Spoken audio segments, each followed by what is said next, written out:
Olá, meus alunos da Escola Gabriel Almeida Café, em Macapá, estado do Amapá. Criamos esse canal CCA Tube para as nossas revisões das nossas aulas de História do primeiro e segundo ano do ensino médio. Atenção, essas aulas do nosso canal não substituem as nossas aulas na plataforma Sigeduc, que é a plataforma de aulas do governo do estado do Amapá. Essa ferramenta, esse espaço que nós estamos criando aqui é para te dar um reforço, um ganho a mais nas tuas revisões de aula. Tudo bem? Conto com você, acompanhando as nossas aulas, curta nossas aulas, dê um like e toda semana nós vamos ter novidades para você.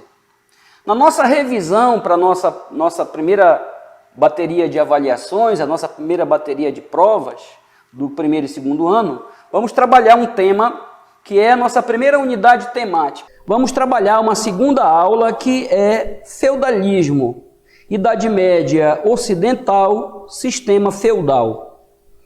Para entendermos esse tema, primeiramente analisarmos as características mais gerais, as características mais básicas desse sistema de produção, desse sistema econômico, desse sistema político, social e ideológico que predominou na Europa durante a Idade Média, entre os séculos V e XV, conhecido como Idade Média Ocidental. Então, feudalismo dividido dentro da Idade Média em dois períodos, já que você está trabalhando com um recorte cronológico de 1000 anos, 10 séculos, os historiadores dividem este período em duas fases. A alta Idade Média, onde você tem a formação e o apogeu do feudalismo, e a baixa Idade Média, onde você tem as transformações e a desagregação ou declínio do sistema feudal. Portanto, na alta Idade Média, nós temos as invasões germânicas ou migrações bárbaras, o processo de destruição da unidade política de Roma, e um processo de fragmentação política que acentuou-se principalmente nos reinos francos, principalmente no Império Franco-Carolíngio, uma tendência à ruralização da economia e da vida social, estruturando o que nós chamamos de sistema feudal na Europa. Não podemos esquecer que, como herança de Roma e também um processo de aproximação, de conversão dos bárbaros ao cristianismo, uma forte influência ideológica da Igreja Católica. Quando você trabalha o século XI, o século XII, XIII, XIV e XV, a baixa Idade Média, você precisará entender as mudanças que vão ocorrer no interior do sistema feudal, as transformações na própria estrutura do feudalismo e o advento de novos fenômenos históricos, novos processos históricos. A partir do século XI, o renascimento do comércio e das cidades, o chamado renascimento comercial e urbano, o surgimento de uma nova classe social e de uma nova mentalidade, uma nova concepção, sobretudo no que toca à noção de riqueza, a visão de riqueza, e a estruturação de uma economia voltada para as trocas, para o uso da moeda como padrão de referência e uma economia que se volta para o mercado, o chamado pré-capitalismo ou transição feudo-capitalista. No século XIV, nós vamos ter em maior intensidade, em maior dimensão, a chamada crise do feudalismo na Europa. Então, a Idade Média, período que está situado entre o mundo antigo e a modernidade, ela começa em 476 com a queda do Império Romano do Ocidente e encerra-se em 1453 com a queda do Império Romano do Oriente, cuja capital é Bizâncio, o Império Bizantino.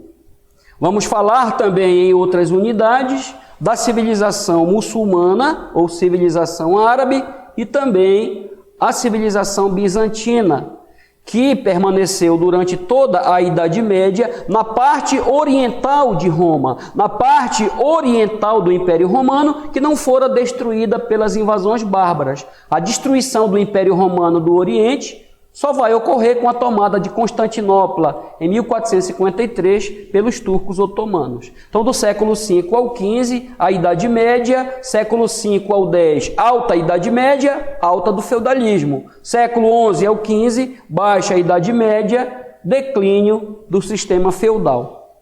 O feudalismo, nós aprendemos nas nossas aulas, é uma síntese histórica, é uma síntese de elementos históricos de duas sociedades. É uma síntese de elementos da cultura romana com os elementos introduzidos pela cultura dos povos germânicos, conhecidos também como bárbaros. Como contribuições romanas, nós temos as grandes propriedades territoriais, conhecidas como vilas. Essas vilas vão atrair um número cada vez maior de habitantes, principalmente de camponeses, que fugiam das cidades para o campo, em busca de emprego, em busca de terras, em busca de segurança e proteção. Essas vilas, grandes unidades autossuficientes, vão dar origem aos latifúndios. Lembrando que a expressão latifúndio vem do latim. Late, extenso, grande, e fúndio, terra. Grandes extensões territoriais, grandes propriedades rurais que darão origem aos feudos. Com a crise do escravismo em Roma, com a diminuição do número de escravos, em função da crise do Império a partir do século III, a diminuição das guerras de conquista, a paralisação das tropas de Roma nas fronteiras, a chamada Pax Romana do imperador Augusto, começará a se configurar em Roma uma grave diminuição da oferta de escravos. Com a diminuição das guerras de conquista, você vai ter, consequentemente, uma diminuição do número de escravos. Então, vai haver uma crise do sistema escravista em Roma. O que vão fazer os senhores de terras? Eles começam a arrendar, a alugar porções de terras a ex-escravos e a camponeses livres. Esses ex-escravos e camponeses livres, chamados de colonos. A expressão colono vem do latim colon, que significa preso à terra, vinculado ao solo. Com o aumento da dependência desses camponeses livres, com o endividamento desses camponeses livres, com a subordinação desses camponeses livres, você tem a gênese do que nós chamamos de trabalho servil ou servidão.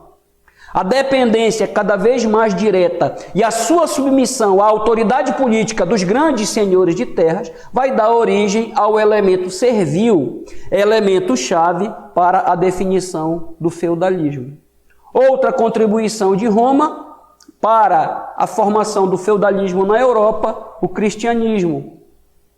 O cristianismo, surgido no século I em Roma, a partir das pregações dos apóstolos, e a partir do nascimento de Cristo e da crença de que Cristo, representante de Deus, Filho de Deus Pai, pregando a mensagem do Evangelho, a liberdade, a igualdade, a fraternidade, pregando a crença na salvação, os fundamentos do Evangelho, segundo Jesus Cristo, teve enorme influência em Roma. No início, os cristãos, em sua grande maioria, eram sujeitos subalternos, sujeitos socialmente excluídos, em sua grande maioria, escravos, que acreditavam na promessa da vida eterna, na promessa de que somos livres, somos iguais. O amor, a liberdade, a igualdade, a fraternidade, elementos da mensagem do cristianismo. Como havia uma diminuição do número de escravos em Roma devido à crise do escravismo, quando os imperadores romanos perceberam o crescimento muito acentuado do número de cristãos, eles entenderam, vão deixar de perseguir os cristãos e passam a legalizar, a autorizar o culto dos cristãos. O imperador Constantino, através do Edito de Milão, decretará a liberdade do culto dos cristãos em Roma, cessando as perseguições aos cristãos. E um outro imperador, Teodósio, através do Edito de Tessalônica, vai transformar o cristianismo na religião oficial do Império Romano. Ou seja, de uma religião dos excluídos, Roma passa a tornar-se, o cristianismo, passa a tornar-se a religião do Estado, a religião do poder. Muito embora Jesus Cristo tenha alertado, dai a Deus o que é de Deus e a César o que é de César, mas o cristianismo ele foi atrelado ao poder dos imperadores. E grande parte das heranças do cristianismo chegam aos nossos dias em função de que ele esteve associado ao poder. A religião cristã de hoje, em sua grande medida, tem uma relação muito direta com a religião praticada em Roma. Essa relação direta, esse atrelamento entre religião e política, entre religião e poder, criou essa contribuição, essa herança histórica. Quando os imperadores de Roma, com a crise do império e com as invasões bárbaras são destituídos, o poder dos antigos imperadores, a autoridade política institucional dos antigos imperadores passa a ser exercida pela figura do Papa. Petrus Apóstolos, Principus Apostolorum. Pedro Apóstolo, o príncipe dos apóstolos, sucessores de Pedro, os primeiros papas. A igreja já teve 227 papas. O 227º papa é o atual Papa Francisco, o argentino Jorge Bergoglio. Então, o antigo poder, a antiga tradição burocrática de Roma é preservada pela Igreja Católica, que também converterá os bárbaros, cristianizará os bárbaros e se tornará a instituição mais política da Idade Média. O Papa como um verdadeiro sucerano universal. E a Igreja Católica, a Assembleia Universal dos seguidores dos passos de Cristo, se tornou uma instituição que se manteve unificada durante todo o período medieval. Nós já estudamos na nossa aula anterior as contribuições germânicas, o comitatus, a relação de lealdade, de fidelidade entre o chefe e seus guerreiros, mediante a concessão de um benefício, principalmente um lote de terra. As leis não escritas, baseadas nos costumes, o chamado direito consuetudinário. As leis baseadas nas antigas tradições germânicas, como o próprio comitatus, como o próprio benefício. Aí nós temos uma imagem destacando os principais reinos bárbaros da Idade Média, com ênfase aos reinos francos, aos reinos vândalos e burgúndios, mais aqui ao norte, e nesta área que compreende o antigo Império Romano, os chamados reinos lombardos. Na África, no norte da África, os reinos vândalos e os reinos ostrogodos e visigodos na Península Ibérica, assim como os reinos dos suevos, no que mais tarde irá tornar-se o território de Portugal. E essa imagem que trabalhamos também na nossa aula anterior, os reinos francos. Os reinos francos, não deu muito certo aqui a nossa canetinha, né? Ela nos deixou na mão, literalmente, né? Aqui os reinos francos, né? Que compreende esse território da Europa, que mais tarde irá denominar-se França.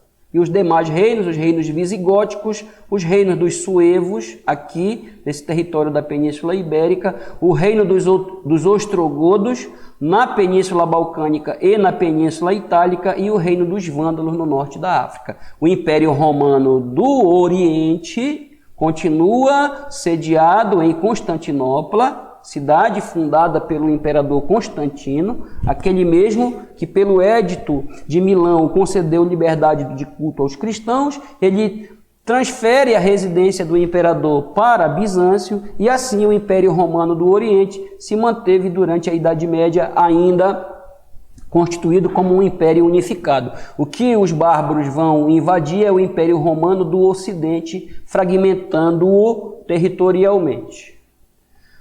A barbarização dos costumes, ou seja, a cultura é sempre um processo de assimilação, como lhe falei, tudo que se aprende, tudo que se transmite, tudo que se ressignifica e se repassa. Do latim culturare, produzir, criar, elaborar ou construir. Toda a produção material, toda a produção no campo das realizações concretas, a cultura material, assim como os elementos simbólicos ou cognitivos, a cultura imaterial, fazem parte da cultura. Então, os povos bárbaros que viviam fora das fronteiras de Roma não conheciam a cultura greco-romana, os principais grupos aqui já mencionados, um sistema econômico baseado na agricultura e no pastoreio, uma economia agropastoril na agricultura e na pecuária organizada. Não conheciam o comércio, não utilizavam a moeda como referência de troca. É importante também você entender, meu aluno, que com a crise do escravismo e a diminuição do número de escravos, e à medida em que Roma vai perdendo as suas províncias, há uma diminuição da oferta de metais amoedáveis. Então, na Idade Média, sobretudo na Alta Idade Média, há um baixo fornecimento de metais preciosos. Isso vai ocorrer na Idade Moderna, com o descobrimento do Novo Mundo, com o descobrimento da América. A oferta de moeda extraída em áreas de mineração na Europa comprometeu o fornecimento de metais amoedáveis. E com o baixo fornecimento de metais, matéria-prima para a fabricação de moedas, você tem uma economia que não utiliza esse elemento, esse critério. Não conheciam a escrita, tinham religião politeísta, adoravam a natureza, cultuavam a natureza, divinizavam os elementos da natureza. Não conheciam inicialmente a propriedade privada e o poder político era exercido por um clã, ou seja, uma casta de guerreiros. Direito baseado na tradição, sendo consuetudinário, e o comitatus germânico. Aqui uma economia baseada no escambo ou nas trocas naturais, a instituição do comitatus, a relação de fidelidade e reciprocidade entre guerreiros e seus chefes, o benefício, que é o ato de conceder um bem material em troca de algum serviço, e o direito baseado nos costumes dos antepassados. A tradição sobrepõe a lei. Aqui uma representação dos hunos e uma representação dos érolos, vindos de regiões da Ásia. E assim vamos adentrar na nossa revisão sobre o conceito de feudalismo. O termo feudalismo vem do germânico feus. Vem do germânico feus, ou feus, que significa bem material dado em troca, ou de um serviço, ou de um juramento de fidelidade, ou herdado, ou bem transmitido por herança. A maior forma de transmissão é a terra, é a concessão de um lote de terra, conhecido como feudo. O feudalismo, um sistema de produção, um sistema econômico, um sistema político, um sistema social e cultural existente na Europa durante a Idade Média, entre os séculos V e XV, entre o ano 476 e 1453. Período conhecido como Idade Média. Qual o principal elemento que caracteriza o feudalismo? A economia de base agrícola. Uma sociedade, como você pode ver aqui nessas imagens, nessas iconografias. Uma iconografia é um documento visual retirado de uma fonte histórica. Uma sociedade camponesa que extrai da terra a sua própria sobrevivência. Um sistema de produção agrícola, um modo de produção agrícola, que envolve direta ou indiretamente toda a população do feudo. A terra, conhecida como senhorio ou feudo, é a unidade ou estrutura básica de produção. Como característica principal, como característica elementar, nós temos uma economia baseada na autossuficiência ou subsistência. Plantar, colher e consumir. Ou seja, a produção do feudo era destinada ao abastecimento de sua população interna. Uma economia que se volta para o seu interior. Uma economia, portanto, de subsistência. O feudo produzia tudo ou praticamente tudo o que tivesse necessidade. O leite, a madeira, os utensílios de ferro. O que não era produzido no feudo era comercializado em pequenos mercados e aldeias. Falei a vocês em nossas aulas no Sigeduc que, muito embora o feudalismo fosse um sistema de produção basicamente dependente da produção agrícola, da exploração da terra, isto não significa dizer que não existia comércio. Cuidado em história com os termos absolutos, com os termos redundantes, com as generalizações. Predominava a agricultura de subsistência, mas existia um comércio, ainda que localizado. Existia um comércio baseado na troca simples ou direta, conhecido como escambo, a relação de troca direta. A divisão do feudo, o manso senhorio ou manso senhorial, as terras mais altas e mais férteis, pertencente ao senhor feudal, o manso servil, as terras mais baixas e menos férteis, pertencentes aos servos, também conhecidos como lotes, glebas ou tenências, e a área de uso coletivo, as chamadas terras comuns ou manso comunal, os bosques, a floresta, as áreas de pastagem.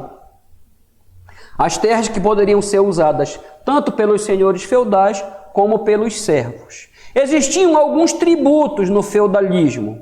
Existiam algumas obrigações fixas entre servos e senhores. A corveia, a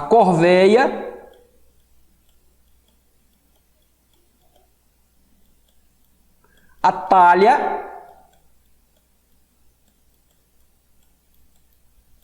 e as banalidades. A corveia, a talha e as banalidades. Corveia, talha e banalidades. A corveia era a obrigação fixa do servo trabalhar de 3 a 4 dias nas terras do senhor. Ele deixa as suas terras e desloca-se para o manso senhorial, prestando serviços obrigatórios. Então, corveia, pagamento com serviços gratuitos prestados nas terras dos senhores feudais. Aquilo que o servo produzia na sua gleba, no seu lote ou tenência, ele entrega uma parte como tributo ao senhor feudal. É a talha, a divisão da produção. Corveia, pagamento com serviços. Talha, pagamentos com a entrega de parte da produção. Sempre que usasse os meios de produção do feudo, sempre que o servo utilizasse dos equipamentos do feudo, como o moinho, o lagar para o beneficiamento das uvas e produção do vinho, toda vez que ele utilizasse a infraestrutura do feudo, ele também paga uma taxa conhecida como banalidade. Banalidade era a taxa cobrada pela utilização dos equipamentos do feudo. Corveia, talha e banalidades, as principais características, os principais impostos ou tributos feudais. Aqui uma cena, não é, medieval, mostrando a figura da cavalaria, mostrando o aspecto da devoção religiosa e as guerras medievais, as chamadas guerras feudais, assim como também a sentença de morte aplicada aos hereges, que poderiam morrer por enforcamento ou condenados à morte na fogueira. Aqui uma representação do cotidiano medieval, fortemente marcado pela tradição militar e pela religiosidade. Quais são, portanto, as características do feudalismo e da própria Alta Idade Média? O mundo rural sendo mais importante e destacado que as cidades, a vida rural predominando, uma economia baseada na autossuficiência, ou seja, produção para o consumo interno e não necessariamente para trocas comerciais, o poder de Estado inexistente na sua forma centralizada. Não havia o Estado unificado, personificado no soberano. Não havia, portanto, o Estado absoluto, que é um fenômeno da Idade Média, da Idade Moderna, final da Idade Média, transição para a Idade Moderna. Não há o poder centralizado. Desde as invasões bárbaras e a consolidação dos reinos francos, o poder é dividido, é fragmentado e transferido para o poder local. Particularismo.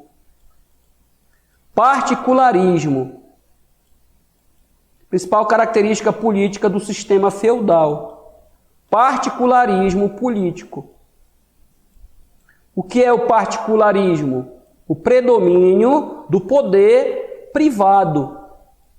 O predomínio do poder pessoal. Cada nobre exerce a jurisdição, exerce a autoridade em seus domínios, cobrando os impostos. Quando existisse, cunhando a moeda local que circulava em seu próprio mercado, em algumas áreas da Europa nós já temos isso, julgando os crimes, garantindo a defesa da população e praticando a guerra. Ou seja, o poder público se transfere para a esfera privada. Uma confusão entre o público e o privado, que você chama de particularismo, a ausência do poder central ou descentralização política. Uma sociedade fortemente clericalizada, fortemente marcada pela influência da Igreja Católica. Essa influência se dava na esfera religiosa, bem como na esfera da legitimação do poder político, na esfera ideológica, na explicação do mundo, na criação de teorias sobre a origem do mundo, a explicação a respeito da origem do homem, da vida, uma visão calcada na religião. O teocentrismo medieval, a fé como único critério para o julgamento da verdade. Uma sociedade marcada pela religiosidade, herança da cultura romana, o cristianismo romano, que também foi importante no processo de conversão dos povos germânicos ou bárbaros, e uma forte presença da igreja na vida social, desde o nascimento, passando pelo casamento e até o pós-morte. A igreja controlava a vida dos indivíduos até após a morte, com as missas, com a concessão do perdão dos pecados, a chamada indulgência, ou seja, o controle da vida regido pela autoridade eclesiástica, uma sociedade clericalizada com forte influência da Igreja cristã católica. Pelo menos até a Idade Moderna, quando nós vamos verificar o cisma ou a reforma luterana. E uma sociedade, como vimos, estamental. Uma sociedade dividida em ordens ou estados sociais. Uma sociedade de 3 estados, uma sociedade aristocrática, uma sociedade onde a posição social do indivíduo é determinada pelo critério de nascimento, de sangue ou de origem. Aqui não se deve usar o termo classe, e sim estados sociais ou estamentos sociais. O filho de um servo jamais será senhor. Ele vai morrer camponês, vai morrer servo. Não havia mobilidade social. Uma sociedade imobilista, uma sociedade aristocrática, onde o poder é privilégio de poucos, uma sociedade patriarcal, onde predomina o poder masculino, e uma sociedade educada culturalmente pela Igreja Católica. Uma sociedade, portanto, clericalizada. Quem eram os 3 estamentos da sociedade feudal. Aí as imagens que nós analisamos nas nossas aulas dos feudos, uma sociedade onde a posição é determinada pela origem ou nascimento, sociedade estamental. O poder também ligado à posse e à dimensão da propriedade sobre a terra. Os que rezam, oratores, os que combatem, belatores, e os que trabalham, laboratores ou labutores.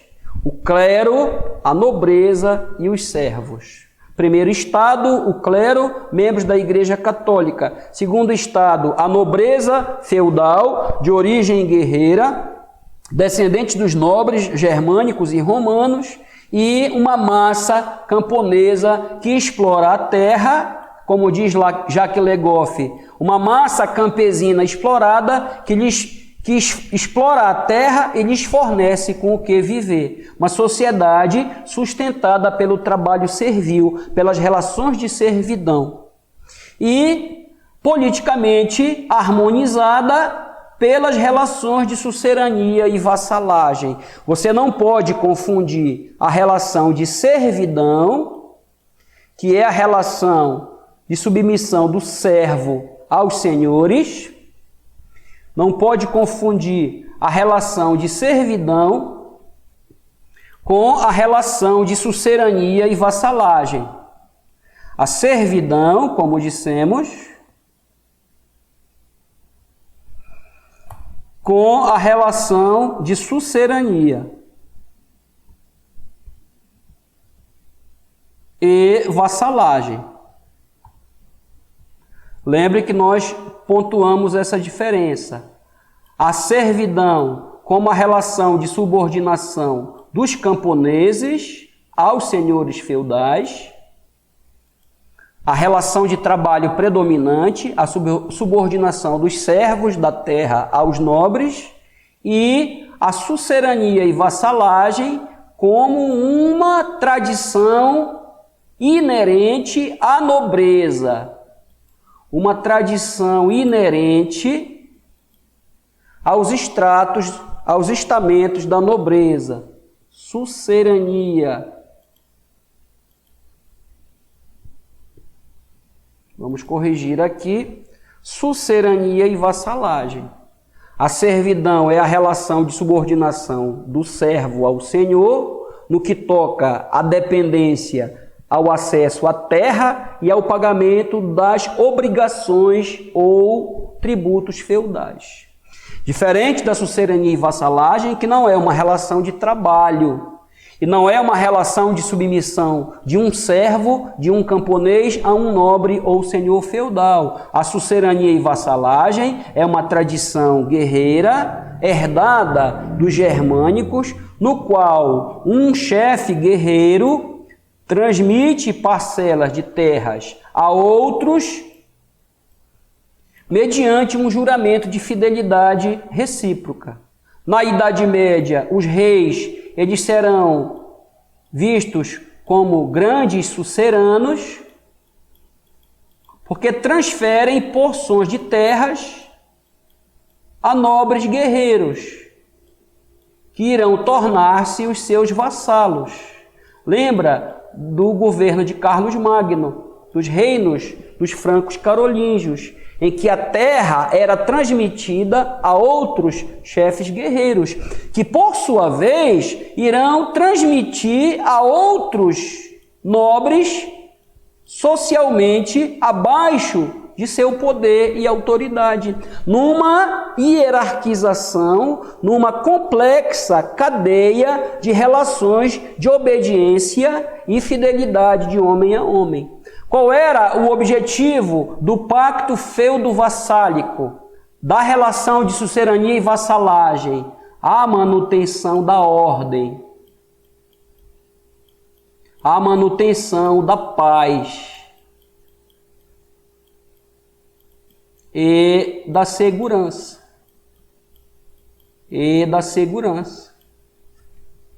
Da ordem, da paz e da segurança. A ordem, a paz social e a segurança. A preservação das hierarquias, algo muito importante, bem como da ordem e da segurança.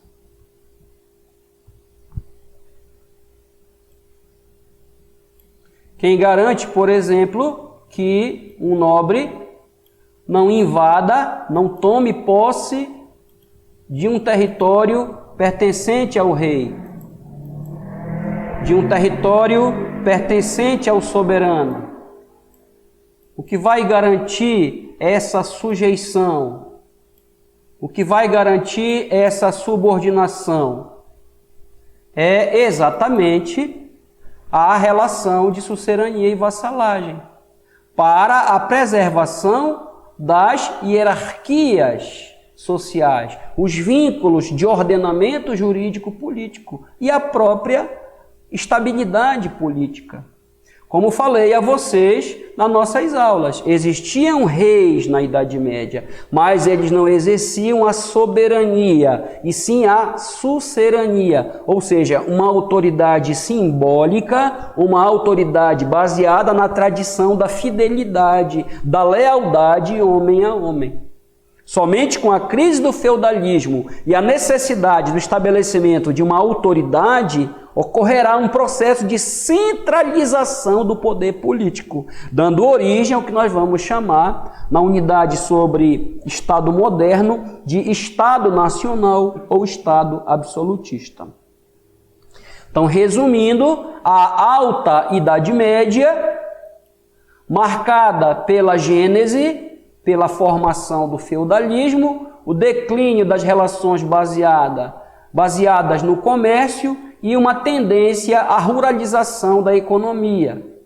Um fortalecimento do poder local em detrimento do poder real. Ou seja, um aumento da autoridade exercida pelos senhores de terras, os senhores feudais. Uma forte ascendência, uma forte ingerência da igreja, a cultura baseada na explicação religiosa ou cultura teocêntrica. No século X e XI, uma nova leva de invasões na Europa. Os normandos ou vikings, vindos da península da Escandinávia, e os húngaros ou magiares, vindos do leste europeu, e os árabes, que ocuparam parte da Península Itálica e toda a Península Ibérica.